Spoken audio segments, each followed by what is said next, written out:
प्रधानमंत्री अभी तक कुल 7 बार संसद भवन में बोले हैं, वो कुल 7 बार।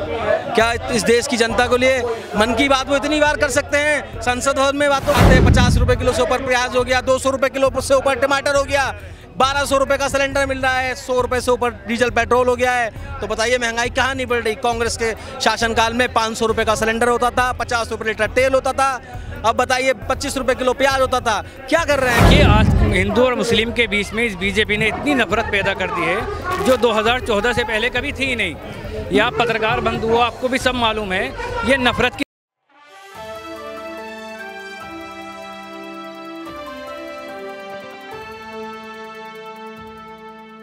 तो यहाँ पर देखिए महिला की आवाज़ थी, लगातार इस बात को रखती हुई नजर आई कि ये बताइए काफिला क्यों रोका, निर्वस्त्र क्यों कर दिया गया।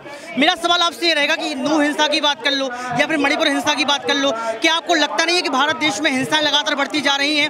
कांग्रेस पार्टी जो विपक्ष है अभी भी जो है कमजोर नजर आ रहा है। देखिए विपक्ष लगातार इस मुद्दे को उठा रहा है, लेकिन बीजेपी जो है सरकार सत्ता इस मुद्दे को लगातार दबा रही है। हमारे राहुल गांधी जी सड़कों पे उतरे हैं, लोगों को जगा रहे हैं लगातार, लेकिन सत्ता जो है बार बार नए नए मुद्दे लाके उन बातों को भटका देती है। जो हम बात निकाल के लाते हैं, मुद्दा पकड़ते हैं, उनको दबाई। अब तुम मणिपुर का मुद्दा ले लीजिए, हमारे नेता राहुल गांधी वहाँ लोगों का दर्द जानने गए, उनसे मिलने गए, उनकी आवाज़ उठाने गए, लेकिन मीडिया ने उस चीज़ को अभी तक नहीं दिखाया।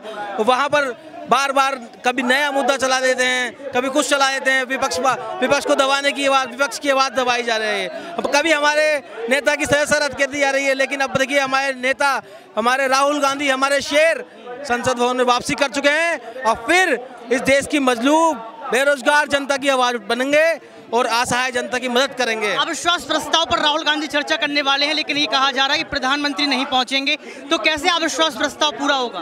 देखिए अभी तक आपको पता है जिस बातों का राहुल गांधी जी ने प्रधानमंत्री से जवाब मांगा है, अभी तक वो मौन है। चाहे अडानी का मुद्दा हो, LIC का मुद्दा हो, किसी का भी मुद्दा हो, वो बस मुद्दों को भटकाने में लग जाते हैं, उस पर मौन हो जाते हैं और किसी ना किसी बात को निकाल के लाने को, उसको दबाने की कोशिश करते हैं। अब इस वास्तव के लिए आपको भी पता है कि हमारे पूरा विपक्ष तैयार है, लेकिन एक सरकार ही उस पर बच रही है, प्रधानमंत्री ही उस पर बचते दिख रहे हैं। किसी ना किसी रूप से उन्हें टालना है, बातों को घुमाना है उनको, क्योंकि कह रहे हैं कि प्रधानमंत्री मौन है, मन की बात तो लगातार कर रहे हैं। मन की बात नहीं है वो मन की बात नहीं है, वो मन की भड़ास है जो वो संसद में तो नहीं कह पाते। आप बताइए कोई ऐसा प्रधानमंत्री अभी तक कुल 7 बार संसद भवन में बोले हैं, वो कुल 7 बार।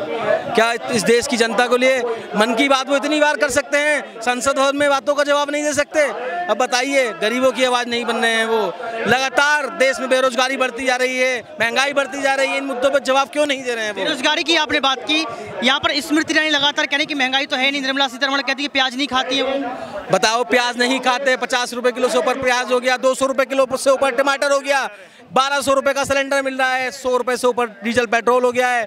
तो बताइए महंगाई कहाँ नहीं बढ़ रही? कांग्रेस के शासनकाल में 500 रुपए का सिलेंडर होता था, 50 रुपए लीटर तेल होता था, अब बताइए 25 रुपए किलो प्याज होता था। क्या कर रहे हैं ये लोग? लगातार इन्होंने इस देश को चूस लिया है।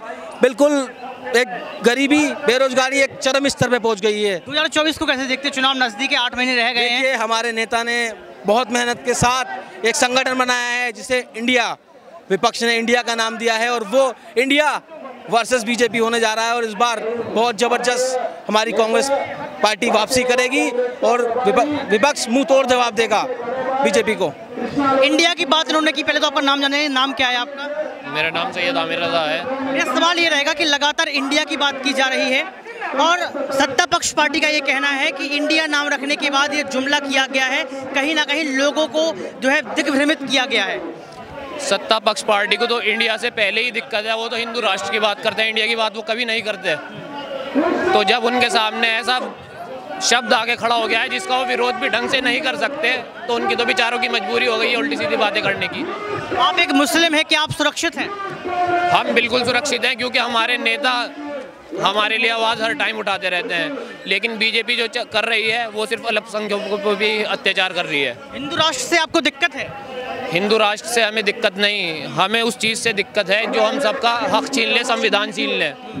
हिंदू राष्ट्र क्या है आप ही बताइए? वो हम सबसे हमारा सब कुछ छीनना चाहते हैं। क्या आज़ादी की लड़ाई में हम सब ने मिल के साथ नहीं लड़े? और जो ये अपने आप को देशभक्त बता रहे हैं, वो चड्डीधारी अपने बिलों में घुसे हुए थे उस टाइम, उनकी मुखबरियाँ कर रहे थे, उनसे पेंशनें लेते थे। जवाब कैसे देंगे?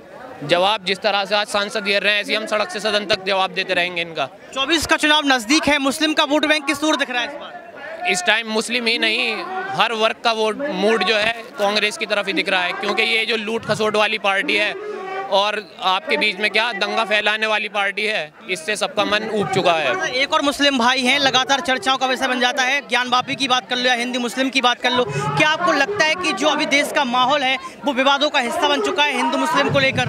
देखिए, आज हिंदू और मुस्लिम के बीच में इस बीजेपी ने इतनी नफरत पैदा कर दी है जो 2014 से पहले कभी थी ही नहीं।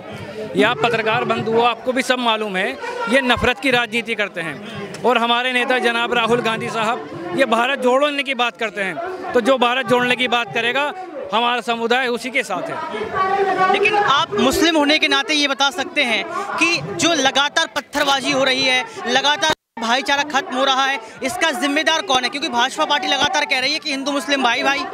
देखिए, इसका जिम्मेदार सिर्फ बीजेपी ही है और ये सत्ता के संरक्षण में ही सब कुछ हो रहा है जी।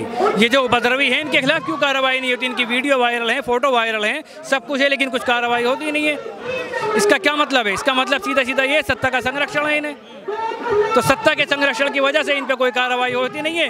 हिंदू मुस्लिम करने का इन्हें मुद्दा मिल जाता है, क्योंकि जब एक अपराधी को पता है भाई मैं चाहे कुछ भी कर लूँ। मेरा 3 तलाक खत्म कर दिया है, महिलाओं के लिए अच्छा काम किया है। नहीं, कोई अच्छा काम नहीं किया। एक बात बताइए, शरीयत का जो कानून है वो शरीयत से ही चलेगा, ना ही कि इनके बीजेपी के हिसाब से चलेगा, ना किसी के हिसाब से चलेगा। शरीयत का जो कानून है शरीयत के हिसाब से ही चलता है।